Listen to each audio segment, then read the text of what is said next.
Hi, எல்லாருக்கும் வணக்கங்க. இன்றைக்கி நம்ம என்ன பார்க்க போகிறோன்னா, மீன் குஞ்சு கருவாடு இருக்கு இல்லைங்களா, இறால் கருவாடு. அதை வச்சு நம்ம தொக்கு பண்ண போகிறோம். நம்ம வேணும்னா ட்ரையாக கூட பண்ணிக்கலாம். இப்போ இதுக்கு தேவையான பொருள் பார்த்துடலாம். கருவாடு நல்லா அலசி மஞ்சத்தூளும் மிளகாத்தூளும் போட்டு வச்சுருக்கோம்.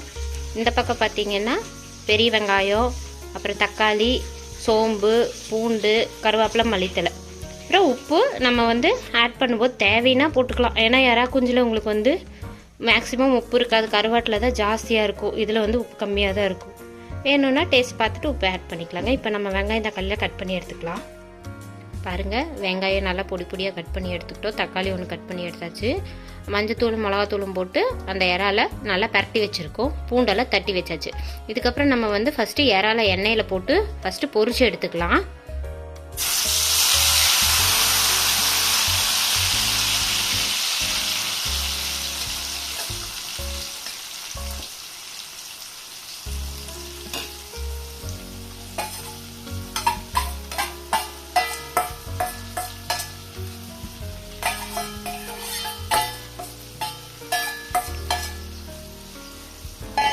கொஞ்சம் நம்ம வறுத்து எடுத்துட்டோம்னா நமக்கு சாப்பிடும்போது அது கொஞ்சம் கிறிஸ்பியாக கிடைக்கும். சவுக்கு சவுக்குன்னு இல்லாமல் நல்லா மொறுமொறு கிடைக்கும் நம்ம சாப்பிட்றதுக்கு.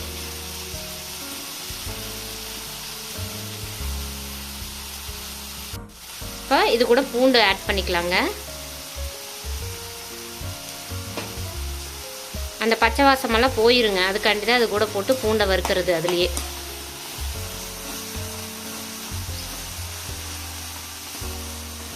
கொஞ்சம் அப்படியே வறுக்கலாங்க. கொஞ்சம் நல்லா மொறுமொறுன்னு ஆகட்டும்.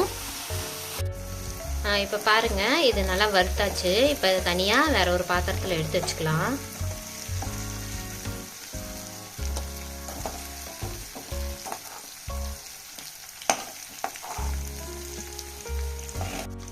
இப்போ அதுலேயே கருவேப்பிலை சேர்த்திக்கலாம். அந்த எண்ணெய் இருக்கும் இல்லைங்களா, கருவாடை எடுத்ததுக்கப்புறமா அதுலேயே கருவேப்பிலை, அதுக்கப்புறம் சோம்பு நம்ம எடுத்து வச்சது. இந்த சோம்பு பூண்டெல்லாம் நம்ம போட்டோம்னா டேஸ்ட் நல்லா இருக்குங்க. பச்சை வாசமெல்லாம் எதுவுமே இருக்காது. உங்களுக்கு சாப்பிட்றதுக்கு சூப்பராக இருக்கும்.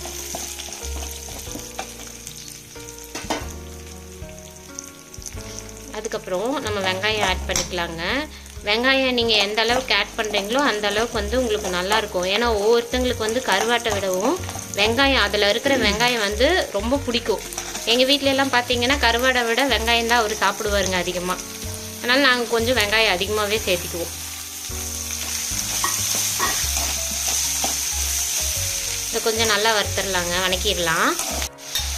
பாருங்கள், கொஞ்சம் வணங்கிருச்சு. இது கூட நம்ம இப்போ உப்பு கொஞ்சம் சேர்த்திக்கலாம். ஏன்னா இறால் குஞ்சில் உங்களுக்கு உப்பே இருக்காது. அதனால் தேவையான அளவு சேர்த்திட்டு அப்புறம் வேணும்னா இன்னும் கொஞ்சம் நேரம் கழித்து நல்லா வணங்கினதுக்கப்புறம் கொஞ்சமாக சேர்த்திக்கோங்க. மஞ்சத்தூள் கொஞ்சம் சேர்த்திக்கிறோம். சேர்த்திட்டு கொஞ்சம் நல்லா வணக்கிக்கலாம். மிளகாத்தூள் காரம் எவ்வளோ உங்களுக்கு தேவையோ அந்த அளவுக்கு நீங்கள் மிளகாத்தூள் ஆட் பண்ணிக்கோங்க. ஏன்னா ஏற்கனவே இறா குஞ்சிலேயே நம்ம மிளகாத்தூள் போட்டு பரட்டி வச்சுருக்கோம். ஸோ வெங்காயம் வணக்கும் போது எந்த அளவுக்கு காரம் தேவையோ அந்த அளவுக்கு மட்டும் மிளகாத்தூள் ஆட் பண்ணிக்கோங்க.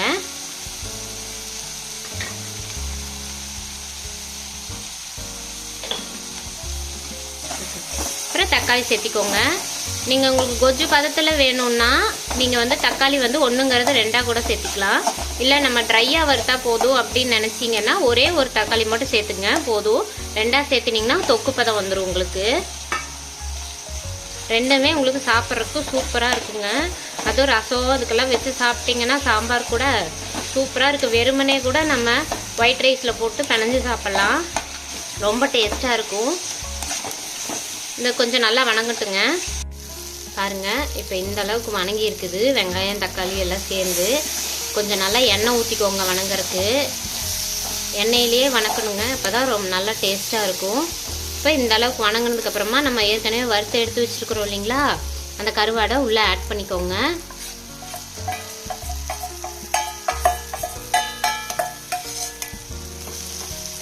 அப்புறம் இதையும் நல்லா ஒரு கலரி விட்டுட்டு அதுக்கப்புறம் அடுப்பை சிம்மில் போட்டுருங்க. சிம்மில் போட்டு மூடி வச்சுருங்க. கொஞ்சம் அப்படியே வணங்கட்டுங்க கொஞ்சம் நேரத்துக்கு.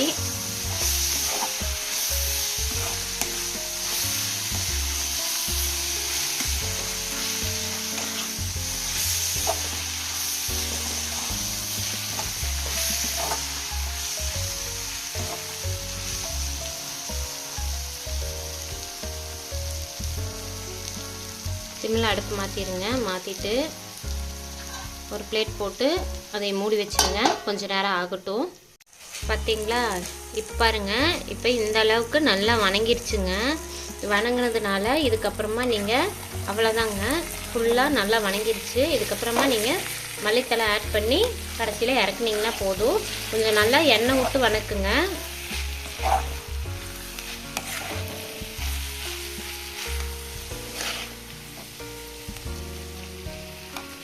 அப்புறம் நம்ம மல்லித்தலை ஆட் பண்ணிக்கலாங்க.